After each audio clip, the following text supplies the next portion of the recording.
Ripple effects, and that is the Cardinals. The reporting from Schefter yesterday, they will release Kyler Murray at the start of the new league year next Wednesday. He's guaranteed almost $37 million from the Cardinals next season, so he's free to sign with any other team, and he's got a bunch of money in his pocket, so the money might not be the deciding factor on where he chooses to go. Now, I want to show you two tweets that came out shortly after this news. Josh Weinfuss covers the Cardinals. He tweeted, "Getting released was Murray's preferred outcome. He can control where he goes, and a source tells me Murray has two preferred destinations." Shortly after that, Vikings reporter Kevin Seifert tweeted, "Kyler Murray is at or near the top of the Vikings wish list this offseason. This news brings him one step closer to the open market." Lewis, does Kyler Murray to the Vikings make sense to you? You know what? Well, it makes sense if you're closing the door on J.J. McCarthy. Closing the door. Absolutely. If they sign Kyler Murray, you're telling me that means they've given up on J.J. Kyler McCarthy. Murray is not a bridge quarterback. That's not why you're signing him. You're not signing him to mentor a young quarterback that you already have in your quarterback room. You're not signing him because he's plus 30 years old and or you feel as though he's near the end of his career. Kyler Murray has said himself, and I think we can all objectively say this is a guy who still has a ton of runway left in his career, provided he can stay healthy. So that's number two. Number three, I just don't think that Kyler's makeup is one where he's a good backup. He's not a kind of guy who could play for a little while, then you take him off the field and you have a young quarterback on your football team who winds up assuming the reins and then he sits back and just kind of says, "I'm fine with that role." That's not him. That's not him at all. So for him to go to Minnesota, what Kevin O'Connell is telling you is that J.J. McCarthy's days really in Minnesota, to me, are over. Again, Simple Kevin Seifert, our Vikings reporter. Kyler Murray is at or near the top of the Vikings quarterback wish list this offseason. I will admit, this surprises me. It's not surprising to the extent that you and other reporters have been telling me for 2 weeks it was going to happen. But here it is actually in our face, because I agree with you. Yep. You don't bring in Kyler Murray. There are a lot of people that you might bring in to push J.J. McCarthy, to get J.J. McCarthy's attention. Kyler Murray doesn't do that. You're bringing in Kyler Murray because you want your quarterback to be Kyler Murray. Coming out of the combine, in talks that I've had all last season and through Indy last week, I actually was surprised by the feedback about McCarthy from the standpoint of like he's just got to grow. Like he's got to grow up. He's got to, like, football's got to be it. Like he's got to focus. And so I'm not surprised that Kyler Murray would be even an option for this team that they go after, because this is a team that has a good defense, has good coaching, has the players. But I think, honestly, J.J. McCarthy, if Kyler Murray walks in the door, that's your moment to say, all right, like, time's up. Like, I had this opportunity, and I've blown it to this point. But like you said, Lewis, Kyler has to stay healthy. Yeah. This doesn't have to be the end of J.J. McCarthy in Minnesota. Indeed, if indeed it happens. Nick, let me get a thought from you here. Kyler Murray, because there's such mixed opinion on him. There are two obvious things that can be said about Kyler Murray, and they are both true. One, he's got enormous talent. There's no question about his talent, his explosiveness, and the moments of brilliance that we have seen. We showed some of them yesterday with Schrager. He did these 5 plays. What is also inarguably true is there are questions about his leadership. There are questions about his demeanor. There are questions about his ability to stay healthy. What are your thoughts on this, Dominique? Yeah, I think to your point that there's rarely a quarterback that's this talented and also has at least some proof of concept that's available at this point and available for a low price of league minimum, because his contract is going to be covered mostly by the Cardinals. Like, I think this is a risk that's worth taking. For all the criticism that you may have of Kyler Murray, you cannot criticize his ability. And even though he's never really put together an entire season, he's put together long enough stretches for you to be excited. I think the way that he plays could be concerning for some offenses, especially the Vikings, that feels like it's much more of a see and read and make decisions and less more improv. I'd like to see him more on somewhere like the Colts, but I think it's really exciting. If you are a team that doesn't have a quarterback, it doesn't hurt you to give Kyler Murray $1 million to come and see if he can be that version of a quarterback for an entire season in a new system with some more maturity. Because I think some of the things that we're so critical about for Kyler Murray, I think those things can change with age and with failure at the Cardinals, frankly.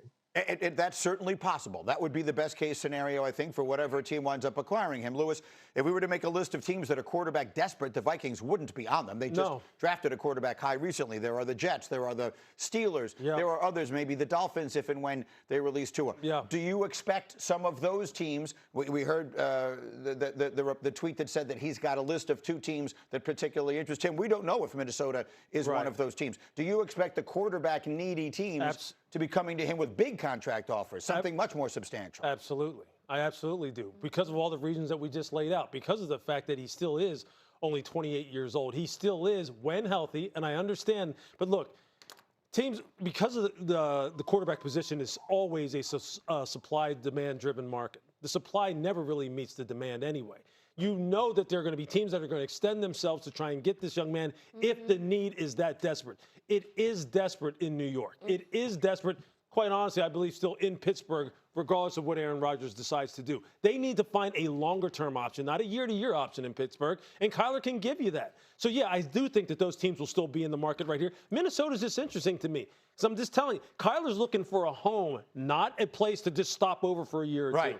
And you have to know that going in, and you're going to negotiate and talk to him accordingly.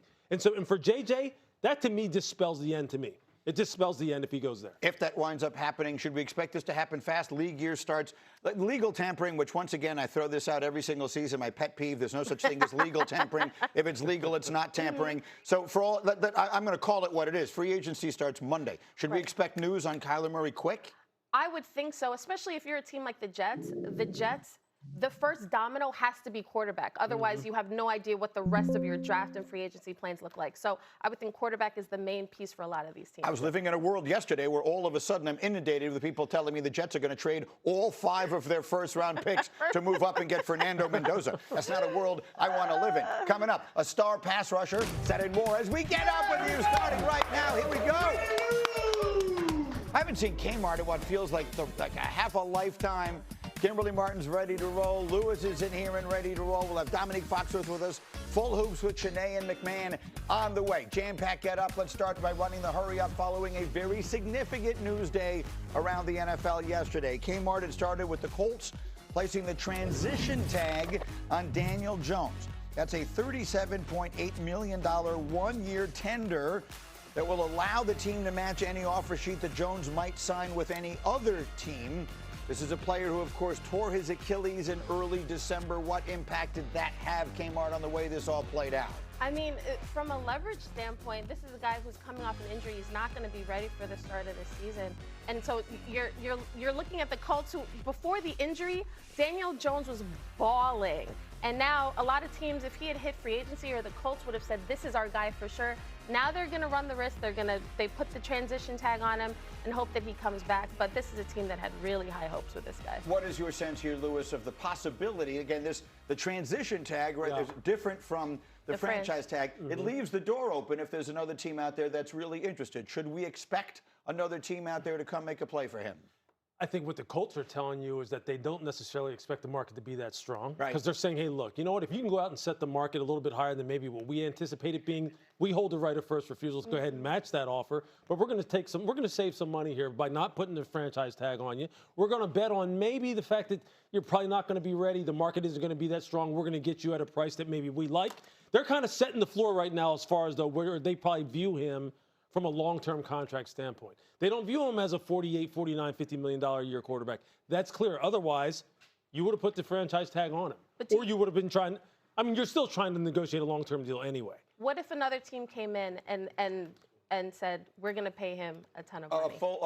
We're going to pay this guy like he's our core. Because candidly, he's better. He proved himself last year in the 10 or 12, whatever it is, games that he played. He proved himself better than at least a third, if not more, of the starting quarterbacks in the league. Then Chris Ballard has a decision to make, whether or not he wants to go ahead and match that. I mean, right now, though, they're obviously hedging their bets. Clearly. Nick, this is a tough business, man. There he is out there. First of all, he plays the first half of the season like he's the MVP of the league. Then he's got a broken bone in his leg. He's out there playing on it, trying to tough it out for his team, winds up tearing his Achilles, and now they say, well, we can save $8 million by putting the transition tag rather than the franchise tag on you, so that's what we're going to do. I get it. That's the business we have chosen, but, man, that's a rough business.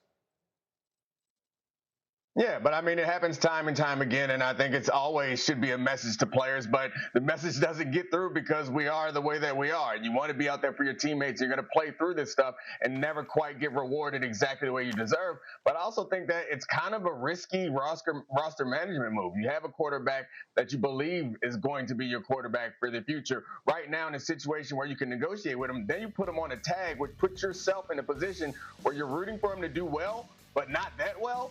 Because if he just balls out for the entire season next year, then you are stuck in a position of paying Daniel Jones, who you don't believe to be a top of the league quarterback money. So it's always weird when you put a franchise tag. I remember with Dak Prescott, they kept doing it, and we're like, eventually you're just going to have to pay the guy. Understand that this isn't Dak Prescott, but it doesn't matter. If he plays really well next year, you have no leverage. You're going to have to pay him as much as he asked for, whereas right now you could probably get away with 25, 30, 35 a year. Yeah, he's going to be the next Kirk Cousins. He's going to be the next guy we look up one day and we're like, you realize he's made more money in the last 6 years than any other quarterback in the NFL, and no one will have seen it coming. We move on as we run through the moves of yesterday. The Jets put the franchise tag on running back Breece Hall. Lewis, give me a quick thought on this. Not really a whole lot to be said about it. He's probably the best or second best player on what was a very bad team last year. Quick thought. Yeah, and he's a very good running back. He's one of the best dual threat running backs in the league, Greeny, as far as when you're looking at average per carry, his rushing yardage total, and in particular his receiving total. It has continued to ramp up. He's one of those 3-down backs that is in the prime of his career, just 25, 26 years old. Look, you don't let these kind of guys walk out the door. You just don't. And he is a home run hitter. I think this is a smart move for them. And that's exactly why they put the non-exclusive on him, because they understand there's a market for him. And if some team comes in and says, we want you, the Jets are going to walk away with 2 first-round picks, which is just exorbitant for a running back. So they know they've got Breece right where they want him. And, Nick, you had a quick thought on this one for me as well. Yeah, I mean, it doesn't make quite that much sense to me. I understand you want to hold on to a good player, but we all know that you want to get add a running back to a team that's just at the brink, that's about to be there. That's when you hold on to your top-tier running back. Committing to Breece Hall, I think, for one season doesn't make as much sense as committing to him for a longer term when you think that you're actually going to be competitive, or potentially signing and trading or letting him walk. So that's what's confusing to me is right now we know the Jets aren't going to win the championship right now. So why would you just hold on to a player just for one season when you don't feel like this is going to be the season where you make that leap? This doesn't necessarily mean it's just one season. They have time to they're sign going to him continue until July 15th. They can sign him long term. This gives them a runway to try to work out a deal. We'll see if they're able to do it. All right, let's get to the really important move of the day yesterday.